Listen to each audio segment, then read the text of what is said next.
Hi friends, ఎలా ఉన్నారు? బాగున్నారా? ఈరోజు కలగూర ఎలా వండాలో చూద్దామా? అదేనండి మిక్స్డ్ వెజిటేబుల్ కర్రీ. ఈ కర్రీని మేము అయితే కార్తీక పౌర్ణమికి ఇంకా పొంగల్కి కూడా వండుతాము. ఎలా చేయాలో ప్రాసెస్లోకి వెళ్దామా? ముందుగా కూరగాయలు అన్నింటినీ కట్ చేసి పెట్టుకోవాలండి. అదేనండి దుంపల్ని అన్ని మిక్స్డ్ వెజిటేబుల్స్ అన్నింటినీ కట్ చేసి పక్కన పెట్టుకోవాలి. స్టవ్ పై కడాయి పెట్టుకొని ఆయిల్ వేసుకొని వేడయ్యాక కొద్దిగా ఆవాలు, జీలకర్ర, వెల్లుల్లి రెబ్బలు, ఎండుమిర్చి వేసుకొని ఆ తర్వాత ఉల్లిపాయలు, పచ్చిమిర్చి, కరివేపాకు వేసుకొని వేయించుకోవాలి. ఆ తర్వాత టమాటా ముక్కల్లో కొద్దిగా ఉప్పు వేసుకొని మగ్గనివ్వాలి.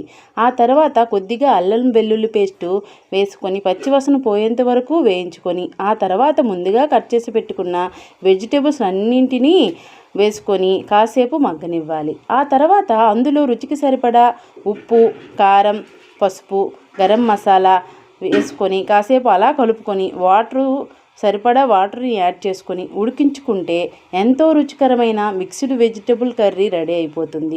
అంతే ఫ్రెండ్స్, సింపుల్గా ఇలా ట్రై చేయండి. టేస్ట్ అయితే సూపర్గా ఉంటుంది.